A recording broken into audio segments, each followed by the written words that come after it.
Welcome to Candid Comments. This afternoon I have with me Cecilia Thomas. Cecilia is the author of a book, Waiting for Change, which she's going to tell us about. She also is an illustrator and several other things that she'll tell us all about. Yes. Good to have you here, Cecilia. Thank you for having me. Well, it's Shirley. a pleasure, Thank and you. I'm looking forward to our afternoon together. Yes. Celia, tell me a little bit. Now, you're not from Schenectady, right? No. And you're in New York City? Yes. Now, how does a New York City person get up here to be in Schenectady?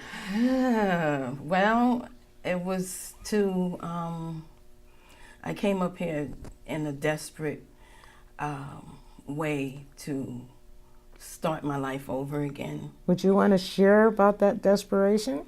Well, because things in the book I talk about leading up from childhood right up into how I came up here.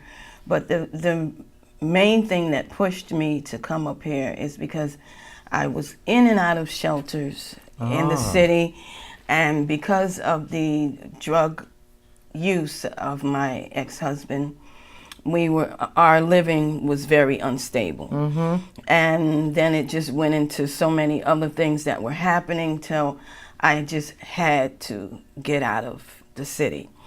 So I packed a big garbage bag, and all of that's in the book. Packed a big garbage bag and got all the papers, the personal papers and the important papers that I needed, and packed my children's. How many children did you have? At the time I had 3, and I was pregnant with my last child. Oh. I was 6 months pregnant with my last child. And I began to feel like I just can't do this anymore, and it was just getting worse and worse and worse. So I packed those bags up. I met my mother at a place that she was staying to help out this other lady. And so when I met her, I made those phone calls to the domestic violence hotline. Up here? Well, I called the hotline, Oh. and the hotline connected me up here. To the YW? To the Equinox, actually. Oh, to Equinox. Okay. Yes. So I stopped. I ended up in Albany. But at the end of that month, I was in contact with my mother, but she didn't know what city I was upstate. Mm. And I contacted her, and she told me, your husband went up to Salvation Army in Albany. I was like, So it was just very funny, but I understood that, sometimes you have to face and confront your fears. Mm-hmm. And have a resolve to it that way. And that's what ended up happening. So after we came up, that's how I ended up in Albany. And then when I found out that he was in Albany, I said, you got to move me again. And I didn't know how far Schenectady was from Albany. Next door. But I mean, you could sort of walk around the corner and pretty much, Right. But I'm just thankful to be here, and I'm thankful that things are resolving, and I had to put all of it in the book. So when did you start writing the book, and what made you? This is an interesting book, by the way. Thank you. And what made you decide to write this book? I had to. It was the beginning of the healing process for me. Because all I had, it was just like turmoil. All the things were just running through my head after he left, and I just could not get myself together. Day and night, I'm upset and crying and just emotionally broken. Sure. And so I just sat on the bed and I got a notebook, and I started writing. And as I started writing the story, then I start hearing all of these poems being downloaded, and I just started writing all the poems out, and I had to stop for a while because it was just so much. and then I went back to it. And so that was 2013 when I started writing. And then after that, I took some time off of it because it was just too much, and I went into counseling. I'm still in counseling. I had to get my physical body all together because I was going through a lot of physical issues, and everything was just a mess. Well, domestic violence is more than just affecting, either physical or emotional that way, but it's a collective. Your whole Absolutely. Your whole being. And how have your children how have they managed having been through a lot of this? There were many definitely signs of distress, emotionally wise, but with prayer and with time, things are straightening out. They're working on it. It must have been terribly difficult. It's hard enough for you to leave on yourself, but to lift your children up and take your children, it must have been very difficult for you. Yes. I mean, you have to do it, but yes, and the thing is you feel the regret of waiting so long to do it. And when I came up here and found out that he was getting himself together in the rehab, and so time went on, and then I ended up getting back with him, and that's what led to all the rest of the story. That's in the book. That's in the book. Getting back, are you together now? Or? No, we're divorced. Oh, We're divorced. I just, yes. I don't want to pry, but Oh no, that's fine. It's an interesting story. So you tried again. Yes. Oh, I see. Yes. Okay. Yes. Because I thought I could, I wanted to have the family. I wanted my children to have their father. Sure. I wanted things to be better. Well, that's why you started out in the beginning. That was the intention. Absolutely. And I understand you had breast cancer, did you? Yes, I had. On top of all of this? in the midst of it. That's why it says, while waiting for change, what happens to you when while you're trying to change them, right, and you're waiting for them to change. And so that's what the book is about, all the things that happened to me in between. And I was diagnosed with breast cancer in 2000. Oh. And that, it was just horrible. I had just had my daughter. She wasn't even 2 years old.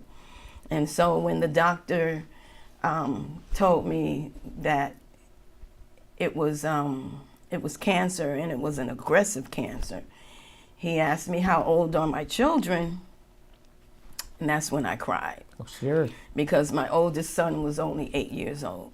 Babies. Right, and my youngest daughter was 2.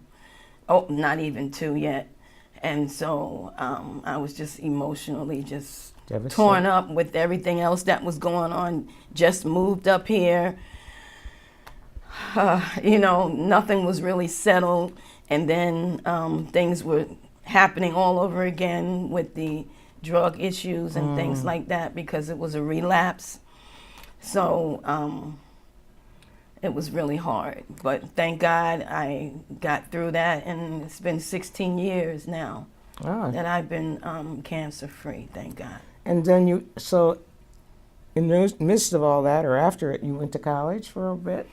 I did. I registered online and went to and did Empire State College. And I was going for a bachelor's degree in human services, because with a concentration in counseling. And but it was just getting too much stress was on me with everything else that was going on, and that's in the book too. And so I changed my degree program to an associate's. Oh, well, you can always, you're yes, young. You're young. And I was able to get the associate's degree but I was only 24 credits away from a bachelor's degree. And I was like, well, you know what? But they're waiting for you. Oh, Yeah, Lord you never mercy. know. You know, people. I read the other day a woman. She was 90 years old, and she finally got. Oh, wow. And I knew a woman who graduated from Skidmore, and she was 97 years old. Okay. I just throw that out there. Yeah, you know? so Don't, I do have, don't you know. put that on the back too yes, far on the back burner. You know. Yeah, I'm still trying to get my emotions together that things like that don't overwhelm and stress me. So it looks like you're very interested in helping people, though. I kind of, through your bio, it kind of gave me to know that you really want to do things that Yes. are in a consulting format, and you've been in charge now. It says you're an illustrator. Was that, what kind of book did you illustrate for? I did the cover of a book for one of the elders in the church, and her name is Ernestine Terrell. She's an overseer of ministries, and she has a ministry called Life After Death, where she has people give their testimonies of how God has saved them from a seemingly deadly situation, and they're living to tell it. So she wrote a book, and I did the illustration. Nice. For the front cover of the book, and she's had it on T-shirts and all over the place. Wonderful, wonderful. And then the other book I did was inside the book. It was by Melanie D. Gilmore, but now her last name is Stiles. And it was the name of her book was Stay in the Process. And what I did was draw the process of someone on a potter's wheel. Oh, yes. Shaping the clay. So, and then showed the kiln, it going in the kiln and coming out and all nice. Designed and everything. So those pictures are inside her book. Nice, yeah. Yes. Well, speaking of book, and I see you brought your book with you. And yes. Now, this is Waiting for Change. What happens to you while you're trying to change them and waiting for them to change? Yes. That's an interesting way to say that. Well, you must have some favorite poem in here that you would like to share with folks. I certainly do. There's quite a few of them, but I'm going to read this one that amazed me when the words start coming to me. It's called Reckless Driver. Yeah. Why did I give you control over me when you had no control over yourself?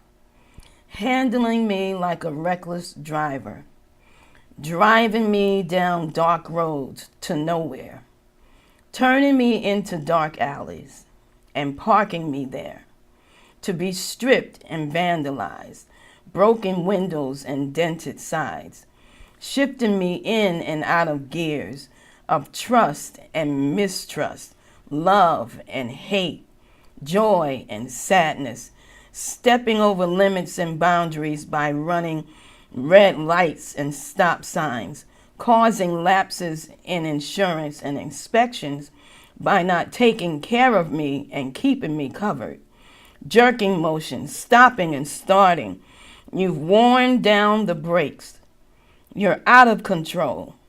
Look out. Stop. We've crashed and burned.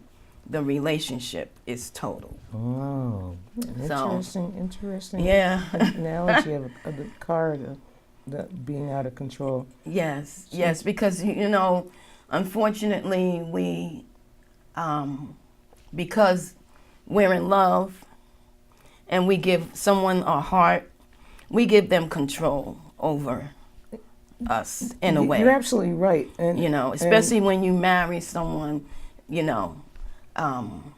it says for better, for worse, sickness and in health, till death do us part. So you've signed on for a real yes, And I talk about some of that in the book also, about how you have to know what you're saying I do to. Yes.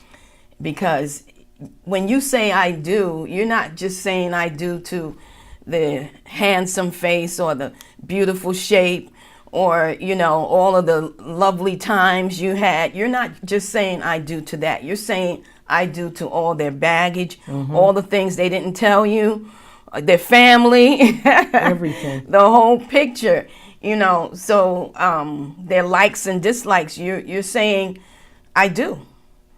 And after a while, you start to say, I don't. Exactly. Yeah. You know. But by then you're so far down the road Yes, into it, it's hard to- hard to say it.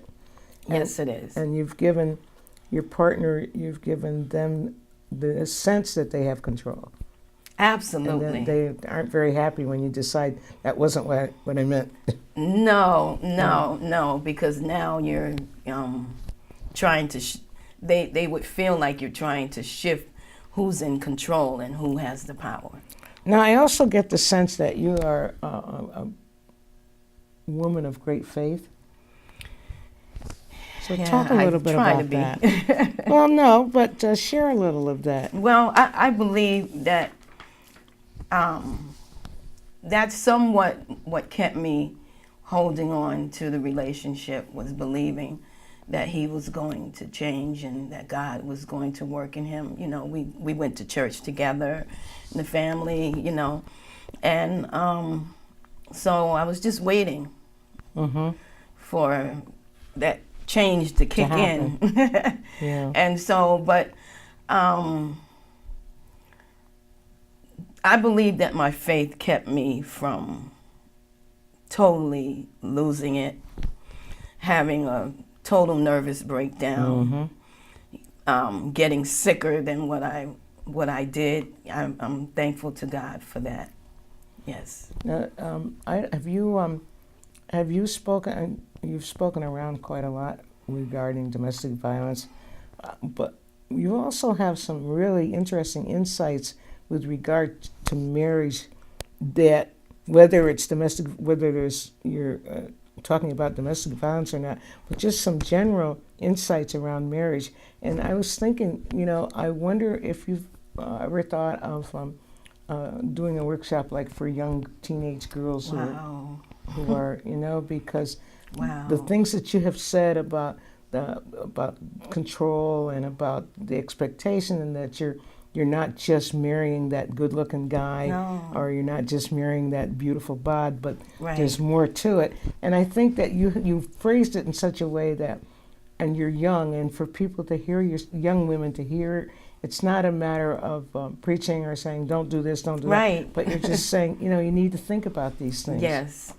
And that is, I remember when I was much younger than what I am now, before I had children, I would say I would think to myself, you know, wait and keep on waiting and wait some more and then wait till you can't wait anymore and then wait some more after that. Right. Because, you know, time will tell what type of person that you are connecting to. And in the book I talk about how, you know, these days, get a background check. And then some. Yes, a thorough background check, because unfortunately, not everybody's going to be honest with you. And they're not going to tell you all of their secrets in the closet. But when you get married, they all come falling out the closet. Right. You know, can only and hide. You be like, oh my God, what was that? Who is this person? Right. Yes. And then we all come with our own baggage. And so that's the other thing that I think about, is how when you get married, the suitcase gets unzipped. Exactly. And here comes all it spills out the sometimes. dirty laundry that you didn't take out from, you know, how many years ago. But yeah, those are some analogies that are important that we pay attention to. I think you'd think about offering that to young women. That's a good suggestion. Now, if I want to get this book, I understand, is it Amazon that you can get this book through? Yes, Amazon.com, in a paperback or an ebook download, and also an ebook download on Barnes and Nobles for the Nook tablet. Oh, Yes, okay. and yeah. whatever other ebooks that Whatever, yeah. they have out there. Yes. Okay, because I think maybe people would like to have that. I think it would be that would also would be a great gift to give to young women too. And it's, I'm sorry, and it's also at Open Door Bookstore. Oh, here in right Schenectady. here on J Street. Oh, yes. I didn't realize Right down that. the block. Right down, right, yeah, right Right around the down. corner from here. Yes. Okay.